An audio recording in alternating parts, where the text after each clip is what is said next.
Right now, in a sushi restaurant somewhere in Tokyo, a customer is looking at 3 options on a menu.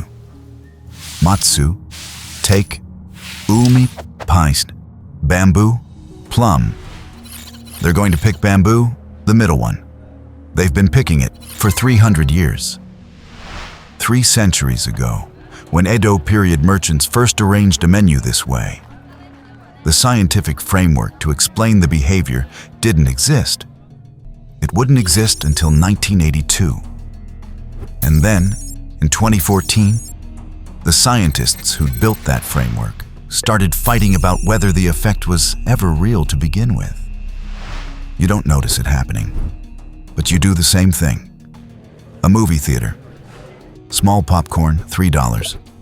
Large, $7. Medium, $6.50. You take the medium. You always take the medium.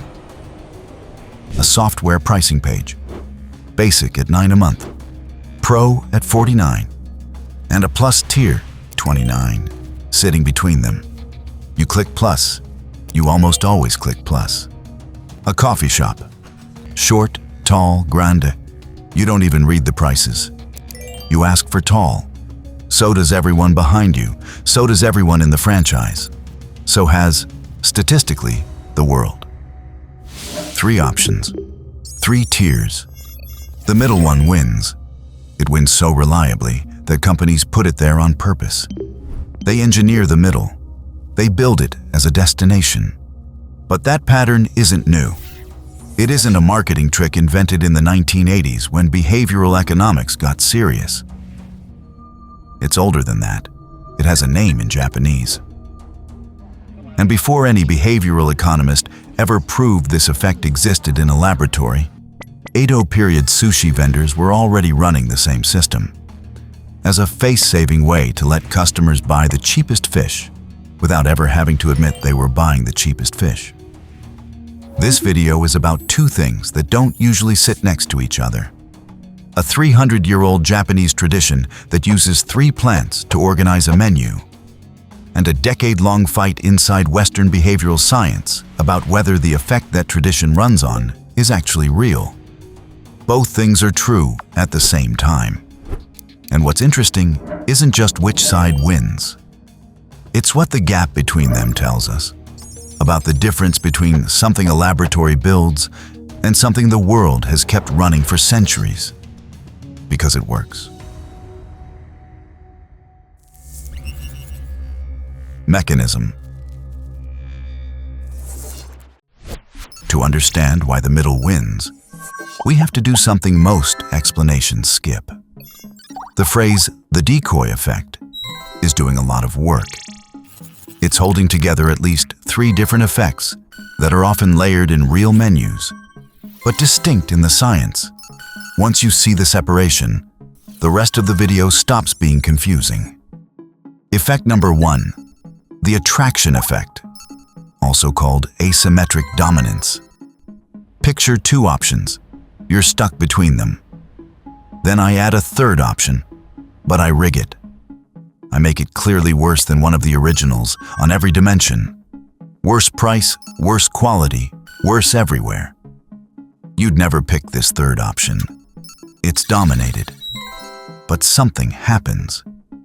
Your preference between the original 2 shifts toward the one that the 3rd option made look obviously better by comparison. The classic demonstration is the Economist subscription page. Online only at $59. Print only at $125. Print plus online at $125. The same price. Nobody chooses print only, but its presence makes the bundle look like a deal. In the often cited Sloan School experiment, Dan Ariely describes in Predictably Irrational, with the decoy present, 84% of MIT students picked the bundle. Remove the decoy. The split inverts. 68% now pick online only. That's attraction. A dominated decoy pulling preference toward whatever it most resembles. Huber, Payne, and Puto named it in 1982. Effect number 2, the compromise effect. This one does not need a dominated decoy. It does not need anyone to rig anything. All it needs is 3 tiers, a low, a middle, a high. When people see 3 tiers, they default toward the middle. Not because the middle is the best option on any objective measure, because the middle is the safest place to stand. The cheapest option looks like a sacrifice. The most expensive looks like an indulgence. The middle is the option that does not ask you to justify yourself either way. Popcorn, 3 sizes. Most people pick medium. Software pricing pages, 3 columns. Most people click middle. Coffee shop, short, tall, grande. Most people say tall. The compromise effect was identified separately by Itamar Simonson in 1989. It overlaps with attraction, they're cousins, but it's a different mechanism. Attraction needs a dominated decoy to do its work. Compromise just needs 3 tiers, evenly spaced. That difference will matter later. Remember it. Effect number 3, extremeness aversion. This is the rule that lives underneath the other 2. Extremes feel risky. Middles feel safe. Push any option to the edge of a set, and its attractiveness drops almost automatically. Drop another option into the middle of a set, and its attractiveness rises. The dynamic doesn't need a decoy.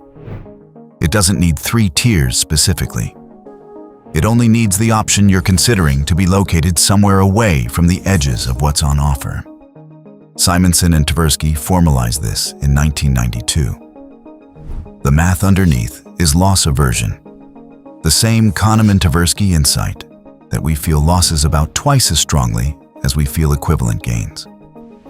An extreme option asks you to commit to a loss on some dimension. Cheapest, you lose quality. Most expensive, you lose money. A middle option lets you trade off without committing to either loss. So you take it. Attraction, compromise, extremeness aversion. 3 distinct effects, often layered together in real menus, cleanly separable in the science. There's a 4th variant you'll hear about, the phantom decoy, where the best option exists but is unavailable, and people drift toward what's left. Same family. We're not unpacking it here. The 3 above carry the weight. Rule. Now to Japan. But this story doesn't start in Japan. It starts in Song Dynasty China, 1,000 years ago. A painting motif. 3 plants, pine, bamboo, plum. Together they have a name, Suihan San Yu, the 3 friends of winter. The plants that endure when everything else dies back. Pine stays green through the cold. Bamboo bends without breaking under the snow. Plum blooms in late winter, before any other flower. The motif crosses to Japan during the Heian period, 1,000 years ago. It arrives as a painting subject first, a poetic image, not a commercial system. Centuries pass. The poem becomes a wallpaper. Pine acquires its own auspicious status. Bamboo joins it. Plum is added last. By the Edo period, somewhere in the 17th century, these 3 plants have fused into one phrase. Songjume, Shochikubai, pine, bamboo, plum, one word. This is where it gets interesting. In Edo-period sushi restaurants, prices ran 3 tiers. The flat ranking system, in plain language, was Tokujo, Jo, and Nami, premium, superior, and regular. That naming was a problem. If you walk into a sushi shop and you can only afford regular, you have to say the word regular out loud, in front of the chef, in front of the other customers. You have to publicly identify yourself as someone ordering the cheapest tier. In the Edo social context, that is not a small ask. It is a humiliation.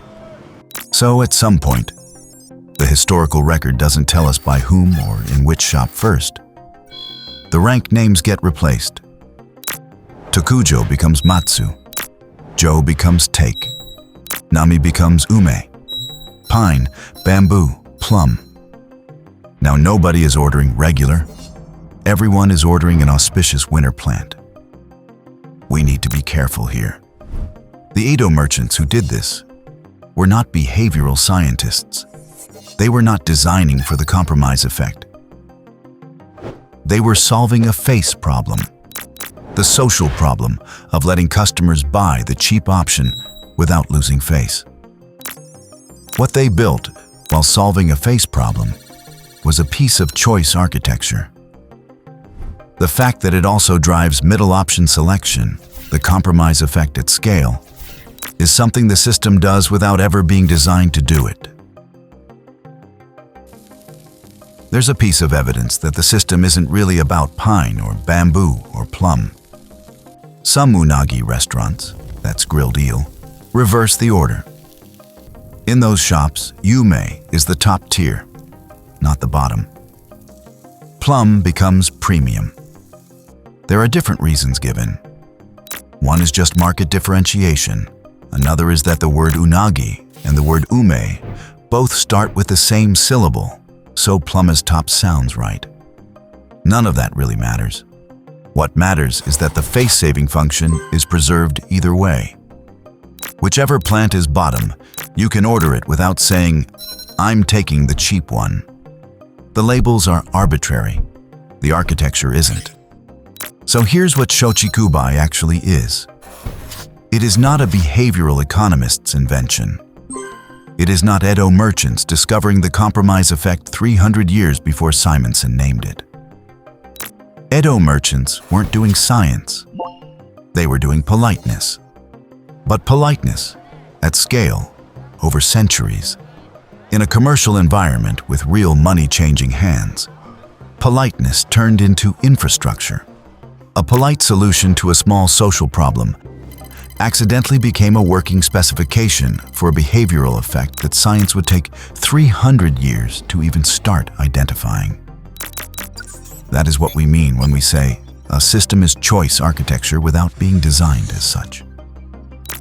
3 tiers. The middle one wins. It has for 300 years. Boundary conditions. Now we have to do something uncomfortable. We just told you that the middle wins because of 3 behavioral effects: attraction, compromise, extremeness aversion. For one of those 3, the attraction effect, the science is in active revolt. In 2014, a paper came out, The Limits of Attraction. 3 researchers tried something simple. They ran the standard attraction effect experiments. Then they ran the same experiments again, but with a twist. Instead of describing the options as numbers on a page, they let people see them. Their cleanest result, televisions. Show the options as numbers, price plus a quality rating. And the decoy lifts the target television from 33% of the choices to 57%. Classic attraction effect. Show the same options as actual photographs of the screen. And the decoy doesn't lift the target. It pushes it down from 53% to 35%. Same options, same prices, opposite result. Across 27 of their studies using real, directly experienced options, not numbers on a page, Frederick and his collaborators found no significant attraction effect. Not one. That same year, a separate team, Sybil Yang at San Francisco State and Michael Lin at Cornell, ran an even bigger test. 91 attempts to produce an attraction effect, 23 product categories, 73 different choice sets. Of the 91 attempts, only 11 produced the effect at the level the researchers had expected. The paper's own word for what they found is reliable effects, not failures. 11 out of 91 is what they got. The other 80 either produced nothing or produced effects too small to be confident about. The title of the paper, in case the abstract was unclear, was "More Evidence Challenging the Robustness and Usefulness of the Attraction Effect." Then there's the repulsion data. Spector and collaborators in 2018, where under certain triangular arrangements of options, the attraction effect doesn't just disappear. It reverses. The decoy reduces the choice share of the option it most resembles. And then there's the cross-cultural piece.